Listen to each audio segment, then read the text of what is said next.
Welcome to this very special edition of the KAJ Masterclass Live, the show which ensures that you profit from your time spent here with experts, either through their industry insights, information, or simply learning from them. And today we have with us Haseeb Asif. He is a data and AI consultancy founder, and we learn from him the 5 questions one must ask before you approve an AI project.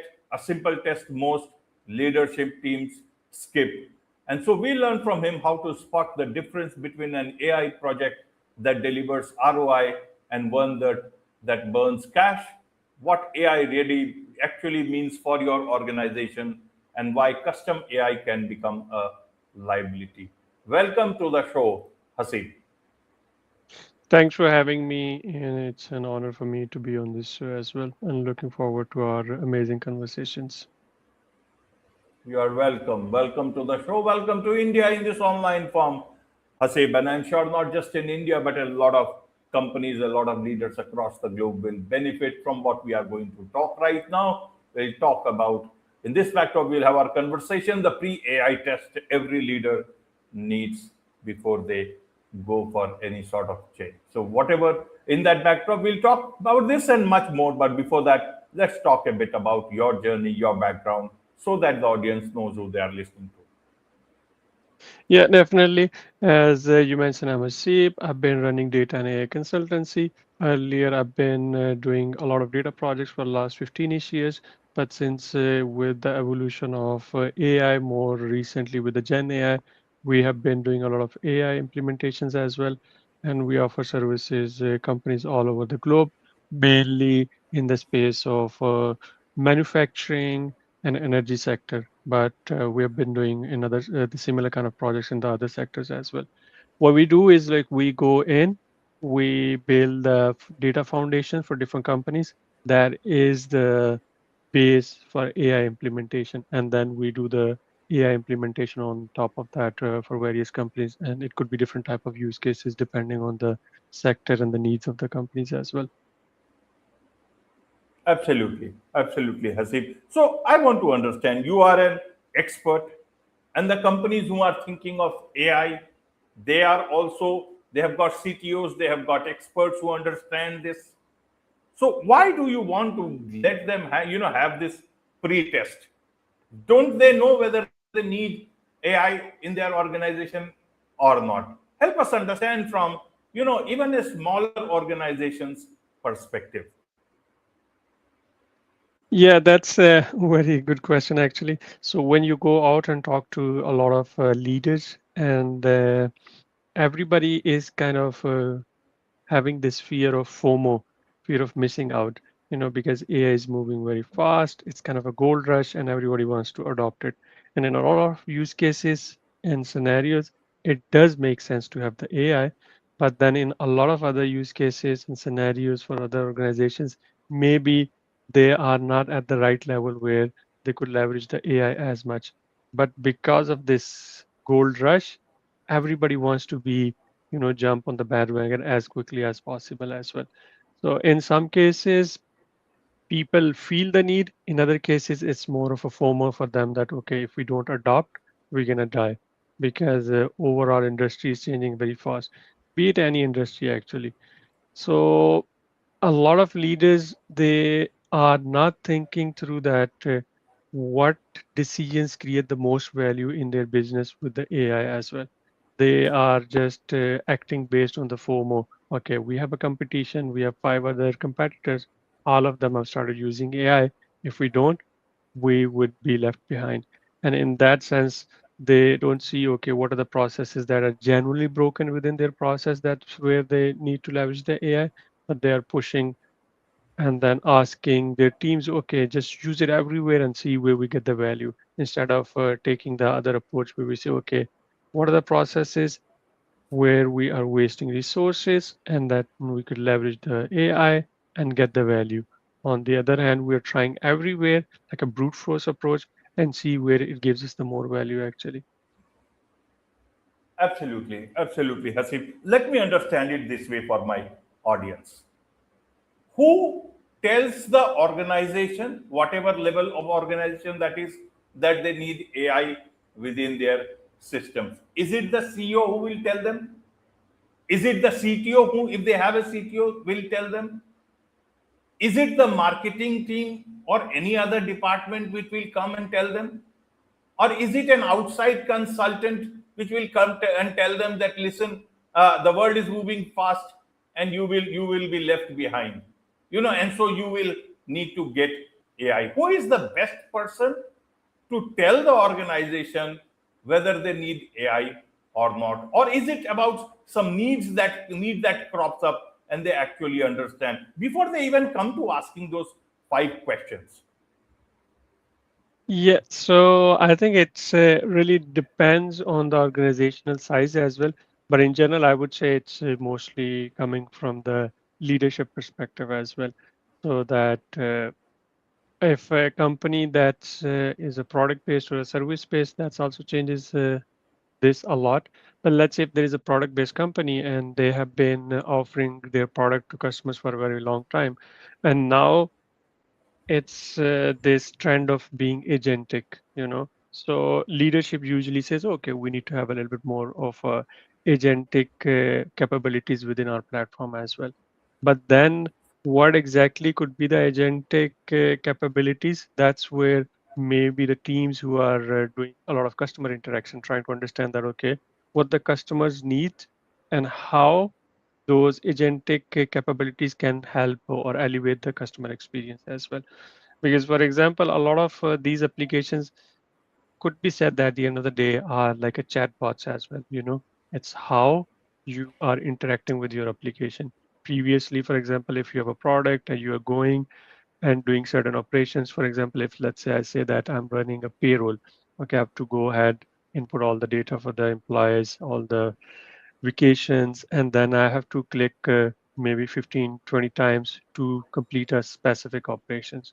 But now you could do that through a single prompt where you have more of an agentic workflow where you come in and say, okay, I wanted to run in the whole salary workflow for my whole organization. So this could be an agent that look at historical data and connect all the systems, bring all the data, and then you have the human in the loop process to review that specific workflow. So in general, I think it's overall the leadership, CEO, CTO, that push that we need to have this kind of visibility in the place. But what exactly the features and what are the different things that needs to be done? It's more of teams who are working closer to the customers, understanding the customer needs as well. However, on the other hand, we see a lot of use cases where a lot of internal use cases are implemented as well, where teams are spinning up their own ideas as well. Somebody who has been working in the marketing department and they have this pain point, but then earlier they could not solve these pain points because they have to reach out to the development team. They're going to fix the software or implement that solution as well. But now they have this capability where they could go ahead and do the vibe coded application for themselves as well. And then they kind of make their workflow easier, and then they start to market it around or within the organization as well. So right now there is not a single answer to it, but it is more of a wherever somebody feels the need, the AI is giving them the capability to take the action and solve that problem actually. Absolutely. So let's understand your, pre-test. These 5 questions that any leadership team, should ask in terms of bringing in AI or not. Help us understand. Is it for smaller organizations or is it also only for bigger organizations? Yeah, I mean, this could be for both of the smaller organization and then the bigger organization as well. But obviously, the framework changes for both size of the organization as well.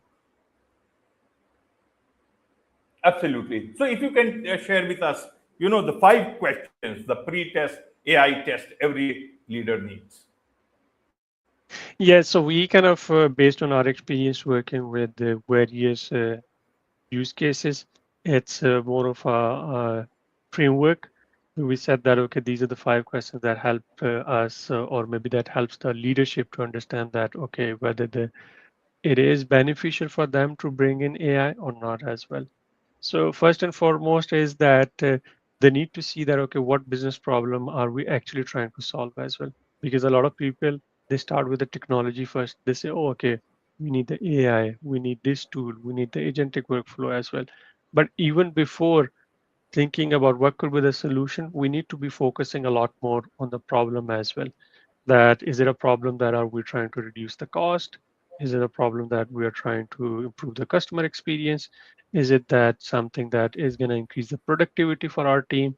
Or is it going to be accelerate the innovation within the organization? So it could be some kind of a problem that is going to help with the help of AI is going to be solving that as well. That's the first problem, first question we have. And then the second one is that do we have some sort of a process or data already in place? It's not like AI can come in and do and fix everything. You need to teach AI how to fix that problem. Or is it like what is the process? Is it documented properly? Do you have all the data that's accurate? Do you have all the data that's centralized at a single place as well? Or is this data sitting in five different silos there AI cannot talk to each other as well? One of the common pattern we see that, okay, organizations wants to use the AI, but then they have data sitting in their marketing department, in finance department, sales department, and all these departments, they're not talking to each other as well. And then that creates a bottleneck because for AI to have that 360 view and work very well, it needs to have access to all these data domains as well. So the second and the most important key point here is that do you have that process in place to execute that operation? Do you have all the required data? And is it accurate or not? And within that second question, we have this kind of a governance component to it as well. Is it that this data should be accessible to the AI or not? Are you breaking any rules or regulations or anything like that as well? Because in some cases, it could be a PII data that is personally identifiable information and that you are not supposed to give it to the AI. And then that could create regulatory problems in the future as well. And then the third question we ask, that's where we say that, okay, do we want to have it fully autonomized or do we want to have it more of a human in the loop as well? Obviously, it could be that AI can support decisions, but then leadership needs to define certain boundaries. Okay, what is that AI can do, and where is the boundary that we should define? And after that, there should be a human in the loop that should be doing approvals and deciding, okay, it could be what AI can recommend, what it could be automating as well, and what are the different kind of decisions that require human judgment as well. As you might have seen, a lot of these failed use cases where leadership did not decide on these kind of boundaries, and then AI support chatbots they come in and then they give you the full refunds as well. Even customer is asking basic customer support as well. So this is where we need to set these kind of a boundaries as well. Okay, if you have a customer support agent, he has certain limits and boundaries. Beyond that, there is always going to be somebody in the loop as well. And then after these three questions, we kind of start move into more of a human component to it as well. That is the organizational culture ready for the AI as well? Are people trained enough to work with these things as well? Technology adoption, I strongly believe, is ultimately a people challenge. It's not the technology challenge because right now it has been getting commoditized. It's just more and more about how people are using it, how quickly they are adopting it as well. So you, as a leader, you need to ask that, is your team ready and they are, your employees are ready to go on this change? And do you have a team willing to learn new ways of working? Are they ready to go and change the way of working within the organization and adopt this new way of working as well? And then finally, the last question where we ask is that's always very blurry. How do you measure the access of this AI project actually? Because in a lot of cases, people say, okay, oh, we just need to have an AI, and then so that it looks fancy on the product, it's more of a market need as well. But before launching any AI initiative, it's important for us while we're working with the organization to define that success criteria so that it doesn't, after a couple of months, we have been working on the project, but then they say, okay, this project has failed, but because they haven't decided any kind of success criteria. And it could be anything. It could be like how many hours you're saving based on the project implementation, or did it help you in terms of the revenue growth as well, or has your customer satisfaction improved? It could be, did you decrease the time to delivery to the market as well? Or in general, has reduced the error rates within your application as well. So if success isn't measurable, neither is the return on or investment on your AI project as well. So if I summarize all these kind of questions, I would say before bringing in AI, leadership teams should ask, what problem are we solving? Do we have the right foundation, data, or processes, and whether a human stays in the loop or not? And within the organization, is our organization as culture ready or not? And then the finally is that how we are going to measure the success once we have this project completed actually. Absolutely, absolutely, Hasib. To understand it better for my audience, let me understand this. Suppose you bring in a AI, but how do you know? You know this custom AI, it has become a hidden liability and not an asset. Can we know it beforehand? I believe it has to do with understanding the problem better. As I said, that part of this question, first question is the key one. So once you are looking into the problem and you are solving it, you could see that, okay, what is the problem you're solving and how it is going to benefit it as well. Because if you are doing a lot of internal process improvements, that's going to increase the productivity of your team as well. But does it translate to some sort of a revenue growth? That's the decision as a leader you have to take actually. But in some cases, it could be that the cost of the implementation of the project versus the benefits you get out of it is two different things. Sometimes you spend maybe 10x more cost to implement the project compared to the value you get out of it. So it doesn't make sense to have that project. We have done a very small project for a company where they were doing a lot of small steps for certain workflow. But then once we implement the AI, it got fully automated. But now what happens is that each step costs them a lot more because it takes a lot more tokens, it consumes a lot more AI, and it has become more expensive. And then after having a trial for a month or so, they decided to stop the project as well. So this is kind of the use case where you see that, okay, we went in, implemented the project, but the project cost has gone up and higher compared to the value they were getting out of it actually. So you need to see kind of these kind of blind spot that, okay, if this specific project that you're doing with the AI, how much revenue is it going to generate, and then how much is going to cost you.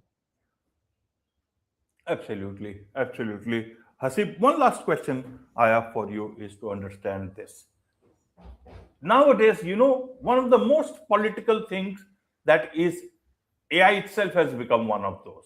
AI and perhaps also chips. But let's stick to AI. And if I introduce any sort of an AI, the latest you can see, you're in terms of Anthropic, Fable 5, Mythos, and all that at any point in time, any government from where that whole system is originating can give a directive, and a lot of people cannot access it, like it is happening now. How do you prepare for such a situation that it is beneficial for you, it's working all right, and suddenly one fine morning you find that you are not able to use it? How do you prepare for that? Do you keep it all a human also? Should you then opt for local organizations, country specific, so that it works for you better? There is no such political risk involved with your using something in your system which can just fall apart one fine morning. What is your opinion on this? Yeah, that's a very good question because I think the modern warfare is going to be around who controls the technology. I mean, we already see it happening as well.